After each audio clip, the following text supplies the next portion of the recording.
ومن یقتل مؤمنا، اور جو کسی مومن کو قتل کر دے، متعمدن، جان بوجھ کے، فجزاؤہ جہنم، تو اس کی جزا کیا ہے؟ جہنم، خالدن فیہا، وہ اس میں ہمیشہ رہے گا۔ کیوں ہمیشہ کی سزا کیوں ہے؟ ذرا دیکھیے، جو کسی مومن کو جان بوجھ کے قتل کرے اس کی جزا جہنم ہے، جس میں وہ ہمیشہ رہے گا۔ کیوں ہمیشہ؟ کیونکہ جس کو قتل کیا گیا اس سے بھی ہم نے زندگی ہمیشہ کے لیے چھین لی۔ وغضب اللہ علیہ، اور اللہ اس پر غضبناک ہوا، ناراض ہوا۔ ولعنہ، اور اس پر لعنت کی۔ وأعد لہ، اور اس کے لیے تیار کیا، عذاب عظیما، بہت بڑا عذاب۔ یہ ہے سزا کس چیز کی؟ قتل کی۔ کون سے قتل کی؟ قتل عمد کی۔ قرآن پاک میں کسی جرم پر اتنی سخت سزا نہیں سنائی گئی جتنی قتل کے گناہ پہ سنائی گئی۔ کیا کیا ہے اس میں؟ نمبر 1 جہنم، اور جہنم میں خلود۔ نمبر 2 غضب، اللہ کا غضب اس پر، غصہ، ناراضگی۔ نمبر 3 اللہ کی لعنت، رحمت سے دوری، رحمت سے محرومی۔ اور نمبر 4 وَأَعَدَّ لَهُ عَذَابًا عَظِيمًا، بہت بڑا عذاب ہے اس کے لیے، یعنی تیار کیا جا چکا ہے۔ یعنی جنت جہنم اب بھی موجود ہیں، یعنی ایسے شخص پر نہ تو رحم کیا جائے گا، نہ اس کی سزا ختم ہوگی، اور ہمیشہ ہمیشہ کے لیے اللہ تعالیٰ اس پر غضبناک، الا یہ کہ کوئی شخص سچے دل سے توبہ کر لے۔ توبہ کرنے سے سارے گناہ معاف ہو جاتے ہیں۔ حضرت عبداللہ بن عمر سے روایت ہے کہ آپ صلی اللہ علیہ وسلم نے اپنے خطبہ حجۃ الوداع میں فرمایا، اللہ نے تم پر ایک دوسرے کے خون، مال اور آبرو اسی طرح حرام کر دی ہیں جس طرح تمہارے اس دن کی، کون سے دن؟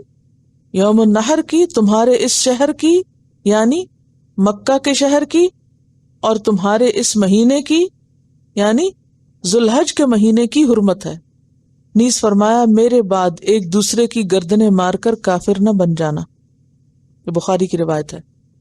تو اللہ نے ایک مومن کا دوسرے مومن پر کیا کچھ حرام کیا ہے؟ جان، مال اور عزت۔ عزت بھی اسی طرح حرام ہے دوسرے کی، لیکن ہم عموماً اس کی پرواہ نہیں کرتے۔ قتل کو بڑا گناہ سمجھتے ہیں، چوری کو بڑا گناہ سمجھتے ہیں، لیکن غیبت کو عموماً بڑا گناہ نہیں سمجھتے۔ تو آج کے لیسن میں پہلی آیت کیا تھی؟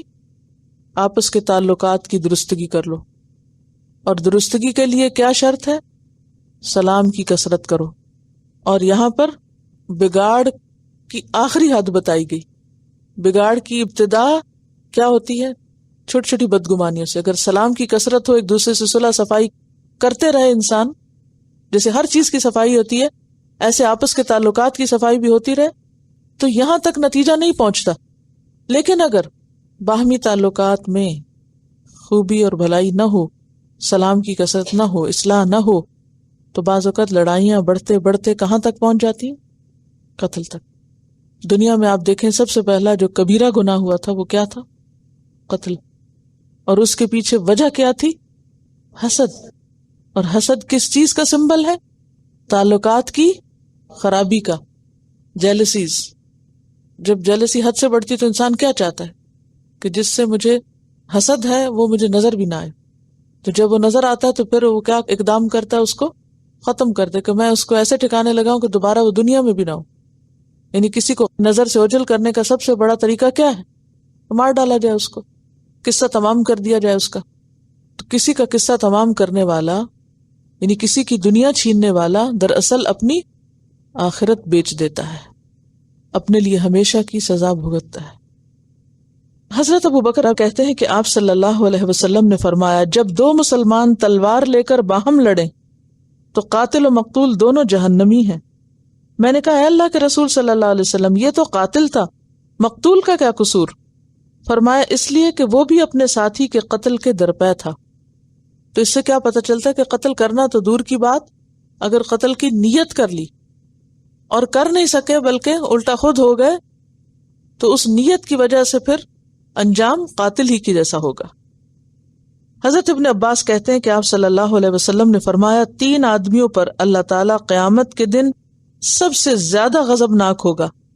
نمبر 1، حرم میں الحاد کرنے والا، یعنی مکہ مدینہ میں الحاد کیا ہوتا ہے؟ دین سے پھر جانا۔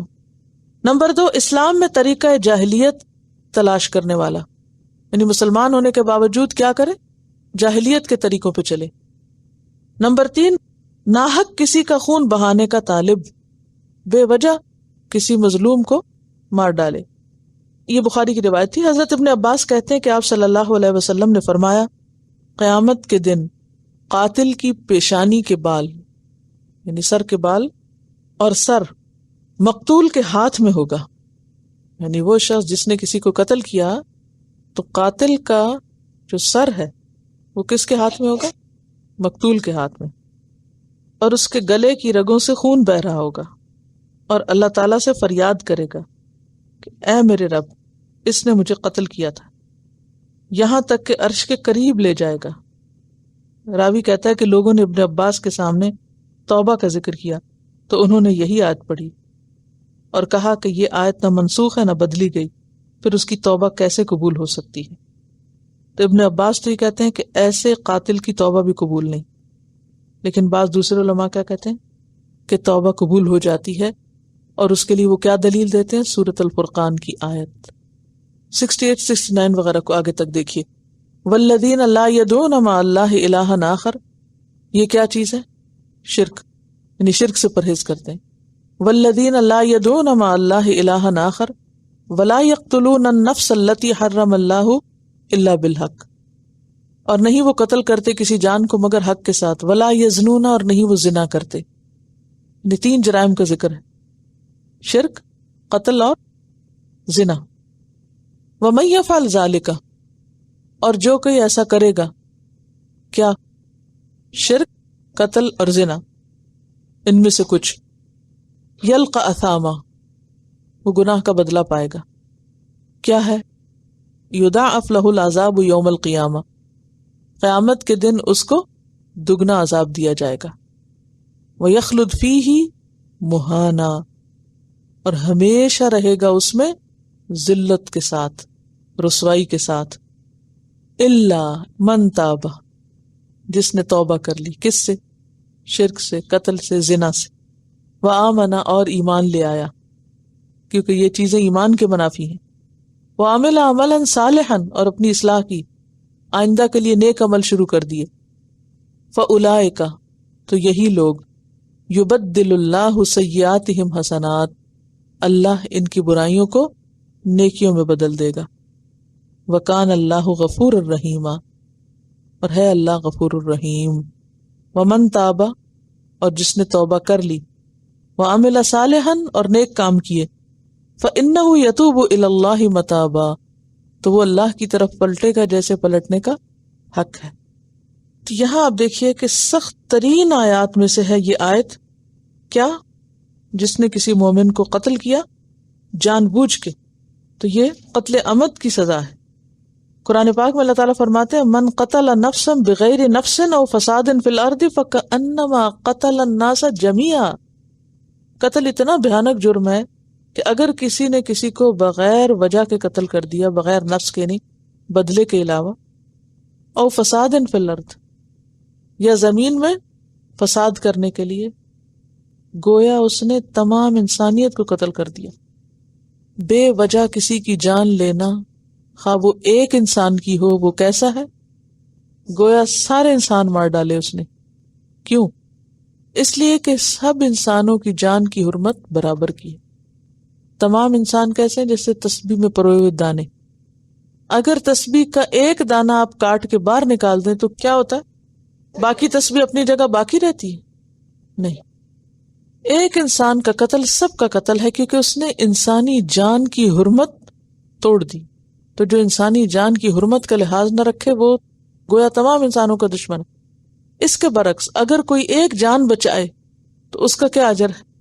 گویا اس نے سارے انسانوں کی جان بچا لی۔ تو ہمیشگی کی سزا اسی وجہ سے ہے، کیونکہ آپ دیکھیں جب کسی معاشرے کے اندر یہ جھجک ختم ہو جائے. یعنی آپ کسی کو مار دیں اور آپ کو پرواہ نہ ہو کہ آپ نے کوئی جرم کیا تو اس کا نقصان کیا ہوگا. پھر جو جس کا جی چاہے کرے. ایک اور حدیث میں آتا ہے کہ ساری دنیا کا زوال اللہ کے نزدیک ایک مسلمان کے قتل سے کم درجے کا ہے. ترمذی کی روایت ہے.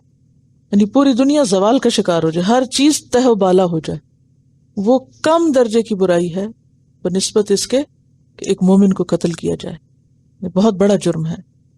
تو اب یہ ہے کہ قصاص کس طرح لیا جائے گا، کب لیا جائے گا، کب واجب ہوگا. پہلی شرط یہ ہے کہ مقتول معصوم ہو. مقتول معصوم ہو. اگر وہ مجرم ہے، وہ خود قتل کر چکا ہے، یا اگر وہ شادی شدہ زانی ہے یا مرتد ہے یا کافر ہے تو پھر قصاص نہیں بلکہ اس کا خون اس کے اپنے جرم کے نتیجے میں ضائع کیا جائے گا. ٹھیک ہے نا. دوسری شرط یہ کہ قاتل عاقل و بالغ ہو.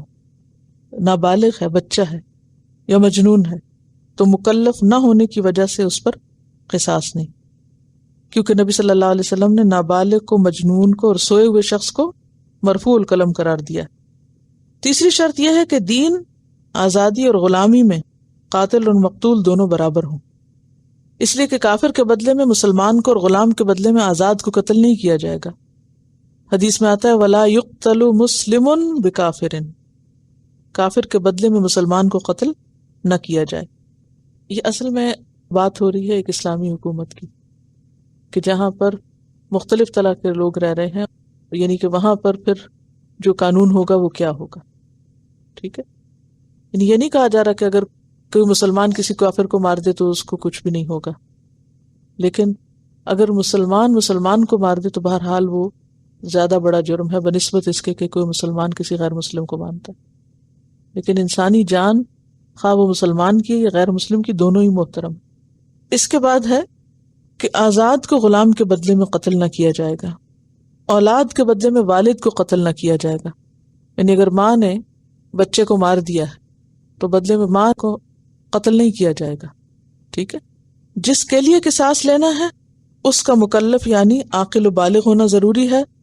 اگر وہ نابالغ یا مجنون ہے تو مجرم کو پابند رکھا جائے گا کہ بچے کے بالغ ہونے یا مجنون کے افاقے کے بعد وہ چاہیں تو قصاص لے لیں. یعنی بچہ جب بڑا ہو جائے گا تو پھر قصاص لیا جائے گا یا معاف کر دیں.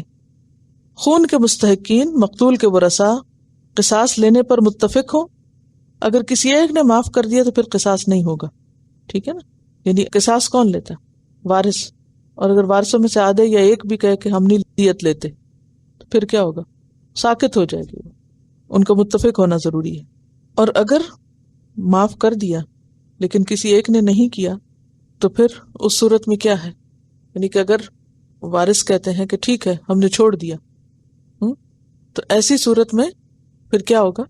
یعنی اگر تو سارے کر دیتے تو ٹھیک، اور اگر آدھے کرتے ہیں آدھے نہیں کرتے تو بھی کیا ہوگا؟ وہ معافی سمجھا جائے گا. پھر قصاص، دیت اور معاف کرنے میں اختیار، جیسے کہ ابھی آپ پڑھ چکے ہیں. پھر اسی طرح یہ ہے کہ زخموں کا بھی جو بدلہ ہے تو اس میں بھی جس کا جو نقصان ہوگا وہ نقصان کرنے والے سے پورا کرایا جائے گا. اچھا، اب میرا سوال یہ ہے کہ جیسے ٹریفک کا حادثہ ہو جائے تو وہ کس میں آئے گا؟ قتل خطا میں آئے گا نا. اس میں پھر آگے مزید ڈیٹیل دیکھی جائے گی نا کہ اگر کوئی سامنے آ کے مارا جاتا ہے تو اور بات ہے.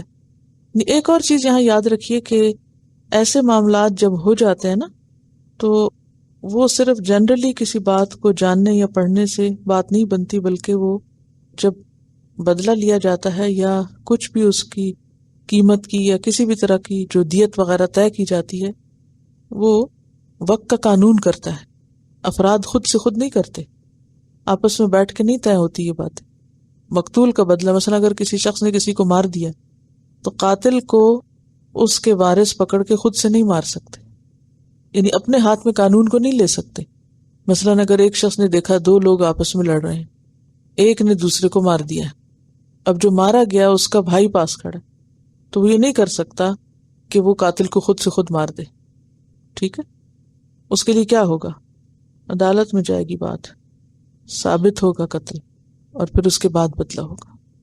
تو اس میں ہم چیزوں کو جنرلائز نہیں کر سکتے. یہاں ایک حکم پڑھنے کا مقصد کیا ہے؟ جتنا بھی ابھی آپ نے پڑھا تو ہم یہاں ایک قانون نہیں پڑھ رہے اس وقت. کیا پڑھ رہے ہیں؟ کہ مومن کا قتل جو ہے وہ بہت بڑا جرم ہے. یہ دیکھیے کہ قرآن جو ہے سب سے پہلے کتاب ہدایت ہے نا، اور پھر اس کے بعد عام روزمرہ زندگی میں وہ ڈیٹیل میں اس کے جو قانونی تقاضے ہیں وہ بھی پورا کرتی. اب آپ دیکھیے کہ جنرل ٹرمز میں یہاں کیا بتانا مقصود ہے کہ کتاب نصیحت کے طور پر جو بھی شخص ان آیات کو پڑھے تو وہ کیا کرے گا؟ انسانی جان کی جو حرمت ہے اس کا خیال رکھے گا. اور پھر خاص طور پر اس کی جو سزا بتائی گئی اور جو آخرت میں اس کا نتیجہ بتایا گیا وہ اگر ہم سامنے رکھیں تو اس سے کیا پتہ چلتا ہے کہ اگر یہ تعلیم کسی کو ہو تو کوئی شخص کسی کو قتل نہ کرے گا، کسی کو مارنے کی جرت نہ کرے گا. ہم جنگ احد کے کانٹیکس میں پڑھ چکے ہیں کہ حضرت حذیفہ کے والد جو تھے یمان، ان کو کس نے مارا تھا؟ خود مسلمانوں نے. لیکن کیسے مارا تھا؟ غلطی سے مارا تھا. پھر کیا ہوا اس کے بعد؟ دیت معاف کر دی گئی تھی، حضرت حذیفہ نے معاف کر دی تھی. ٹھیک ہے. اب آپ دیکھیں کہ بعض اوقات ایک شخص قتل کرنے والا ہوتا ہے، بعض اوقات ایک قتل میں 2 لوگ شامل ہیں. تو چاہے 2 شامل ہیں یا 3 ہیں یا 5 ہیں تو کیا ہوگا؟ وہ سب اس میں شریک ہوں گے. یعنی قاتل ایک ہوں یا ایک سے زائد ہوں تو اگر کوئی کسی کے قتل میں کسی بھی طرح شریک ہے تو وہ جو اس کا جرم ہے وہ سب پر ڈیوائیڈ ہوگا.